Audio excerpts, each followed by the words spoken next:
રાજકોટમાં સ્વર્ગવાસ્ત વિજયભાઈ રૂપાણીની સ્મૃતિમાં આયોજિત સર્વરોગ નિદાન કેમ્પમાં સાંસદ પરસોત્તમ રૂપાલા ઉપસ્થિત રહ્યા હતા।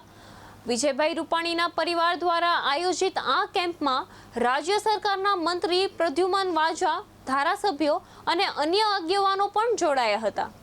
કાર્યક્રમ દરમિયાન રૂપાલાએ ગાંધીનગરમાં વીજ પોલ મુદ્દે કોંગ્રેસની રેલી અને ખેડૂતોની ટ્રેક્ટર રેલી અંગે મહત્વપૂર્ણ નિવેદન આપ્યું હતું। તેમણે જણાવ્યું કે આ મુદ્દે રાજ્યના કૃષિ મંત્રી સાથે વિશેષ ચર્ચા કરવામાં આવી છે। રાજ્ય સરકાર ખેડૂતોને નુકસાન ન થાય તેવી નીતિ ઘડવા માટે કામ કરી હોવાનું તેમણે જણાવ્યું હતું। સાથે જ ખેડૂતોને હેરાન ન થવા અને શાંતિ જાળવવા અપીલ પણ કરી હતી।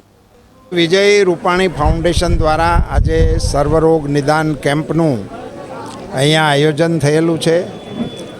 ગઈકાલથી વિજયભાઈના સ્મરણમાં એમની વાર્ષિક પુણ્યતિથિને અનુલક્ષીને વિજય રૂપાણી ફાઉન્ડેશનના માધ્યમથી સેવાના પ્રકલ્પો જે શરૂ થઈ રહ્યા છે એના એક ભાગરૂપે ગઈકાલે કિડની અવેરનેસનો એક બહુ સુંદર કાર્યક્રમ યોજાયો હતો, જેમાં પરમ શ્રદ્ધેય વ્રજકુમાર બાવાશ્રી પણ હાજર રહ્યા હતા અને આશીર્વાદ આપ્યા હતા। આજે સર્વરોગ નિદાન કેમ્પનું આયોજન થયું હતું, એમાં આપણા સરકારના વરિષ્ઠ મંત્રી શ્રી પ્રદ્યુમનભાઈ વાજા ખાસ ઉપસ્થિત રહ્યા હતા અને એમણે આશીર્વાદ પણ આપ્યા હતા।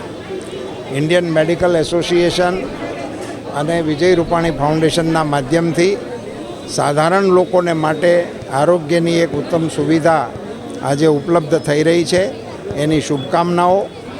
વિજય રૂપાણી ફાઉન્ડેશનના માધ્યમથી બાળકો માટે, યુવાનો માટે, મહિલાઓ માટે અને સિનિયર સિટીઝનોને માટે